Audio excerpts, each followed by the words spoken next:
Good morning po. Masaya ako ngayon kasi ang dami natin. Welcome sa mga bago. Yung Bobby at kay Raynard. So, stress. Iba ngayon na stress, hindi pa sa salamat. Parang napansin siguro yung pastor yan. Stress tayong lahat. Yung sa stress, siguro, may isip ko tatlo. Una yung, health. Kaya ngayon, isip ko na ako. Naka-stress talaga pag may isip ko. Kasi yun, tapos kagabi, nung isang gabi, may si baby, masamang pakiramdam. So pag si baby talaga may sakit, iba sa pakiramdam, nakakatakot. Kasi ang baby, di pa marunong magsalita, di pa marunong kung ano yung word nila. So kapag nakikita akong matamlay, nakakatakot talaga. Di mo alam hindi niya tinala kung ano yung problema. So yun lang naman, same kay Raynard talaga. At sa mga susunod, naranasan na rin ko yan. Kasi pag talaga, may-baby. Akala ko dati, madali lang. Pero naranasan ko, talaga may baby. Parang siya, kalahati ng buhay. Minsan, mas more pa. Parang gusto mo ikaw na lang magkasakit o gawin din. Yan. Gusto ko ako na lang magkasakit. Tapos, siyempre, nakawala na ako kay Jack. Kasi mas malambing pati siya kay Jack. Yun. Yung pinaka-stress ko yan, sakit. Sabi nga, kalusugan natin, ay yaman din yan. Yes. So, rin tayo, kung huwag din natin kalimutan yung ating health, yan, magpahinga tayo, matulog, maaga, puro light.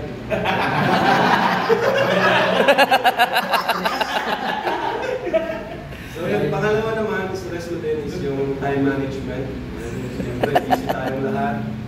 Nakaraan nga, medyo nag-away kami ni Jack kasi wala daw akong time. Pero yun, okay naman na. Kaya yun, na-stress ako doon.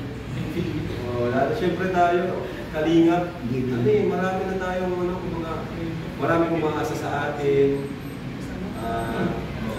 Maraming naghihintay. So, hindi lang naman ito about sa sabi natin na kasi pag nag-vlog tayo, bibigita tayo. Tutusin, pwede naman po kami mag-vlog ng ng every other day, kung gusto nila lang namin gusto. Pero hindi po kasi, marami po kasi nag-iinil, lalo na ngayon, marami tayong beneficiaries. Marami po nga, hindi ko pa nababalikan, hindi nag-iinilay sa akin. Yun po. So parang mission na namin talaga, mission na namin ito. Buti na nga lang po ngayon. May team ako, may team person mission. Tapos, pangatlo naman, yung uli yung sa pabahay kay Filomeno. First time nangyari yun. Na nagkaroon ng problema sa pabahay, sa carpenter. Pero di naman namin talaga siya sariling carpentero. Kaya yun. Yun yung stress kami. Kasi dapat tapos na yung pabahay, dapat makalipat na sila Filomeno. Pero yun, na-extend pa ng extend. Siyempre, panibagong budget na naman, panibagong gastusin na naman. So, yun lang po. Pero sa bandang huli, salamat pa rin kay Lord kasi hindi naman siya masyado nakaka-stress talaga na sobrang sakit talaga yung ng karamdaman o masyadong malaking problema. Ayaw pa rin naman po. Yeah, thank you pa rin kay Lord. Maganda po yung example na pinapakita nila by vulnerable and kung mapapansin nyo pati yung away nila diba kasawa. Kasi yun nga po, nagiging totoo lang ang Bible study, hindi siya nagiging peke kapag open talaga sa isa't isa. So sa solve dapat ma-solve, makakapag-celebrate sa inyo kung nangyari niya sa success ng bawat isa. Doon siya nagiging mas maganda. Good morning po sa lahat. Laki. Ako talaga very stressed ako ngayon. Sobrang stress ako dahil first time sa buhay ko, hawak ko rin sa video. Hoy! Hoy! Kaya Sabi ka na may stress. Stress pa yun. doon ako na-stress kung paano ko gastusin yung isang million ko. Sa talang buhay ko, ngayon ako naghawak ng isang million.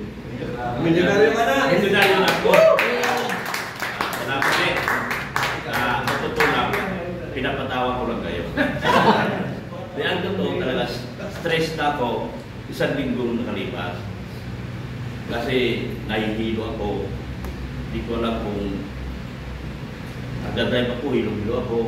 Yan nga yun. Kakalay mo. Ako lang sa tulog. Kakalay, boss. Kakalay. Kaya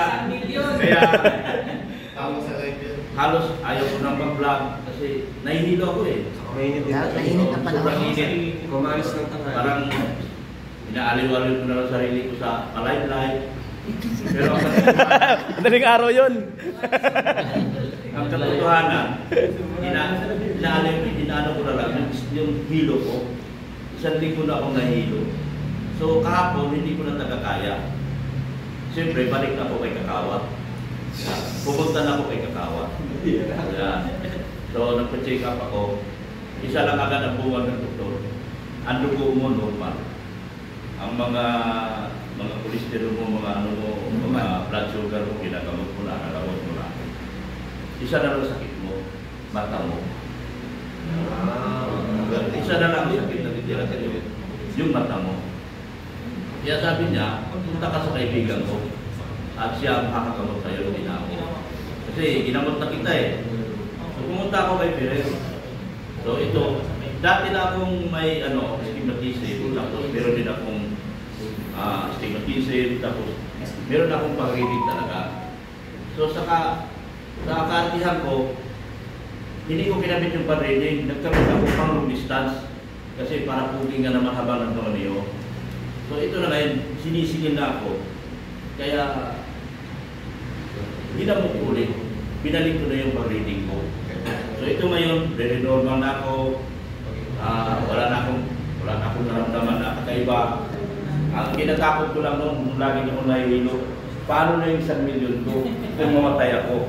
Sabi ko, pinaghirapan ko rin naman yun. Babagi mo sa mahirap. Hindi, kasi sabi ko, ibigay ko kay Bobby. Pamagi mo sa mga K-boys. Ibigay ko ba na ikaw ka ng pitos? Andito na.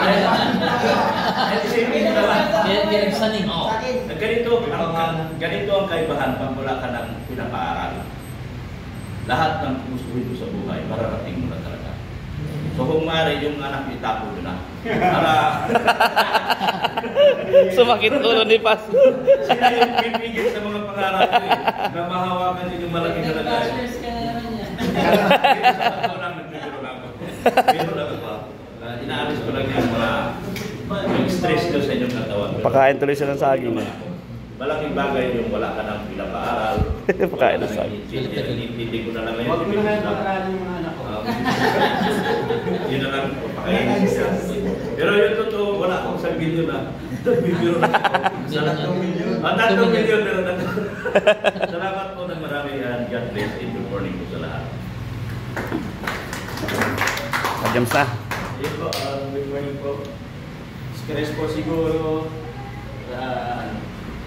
sa expectation, tapos time management siguro expectation kasi siguro medyo mataas yung subscriber ng channel, pag-ibig, tapos Sabihin na sexy ka lang, na-stress na. siguro pressure na parang yung yun nga, parang since parang lumataas, parang expectation ng mga tao dapat makapabahay ka na, parang gano'n agad eh. So yun isa sa mga stress sa akin. Siguro time management and yun, discipline. Siguro kasi hindi lang kasi ako dito sa diet ko may beneficiary. Pag nag-uwi ako sa Naga, meron po tayong pinako doon. So yun yung kinaka-stress ko kasi yung time management. Siguro impact is isa sa nakapitong na rin siguro yung sa panahon. Hindi kung gusto ko rin naman ibabas, pero kasi yung panahon parang sobrang init. Hindi mo magawa yung mga parang nakaplano mo sana ng gawin. Yung laman po, pero set po front end. Stress naman po. I think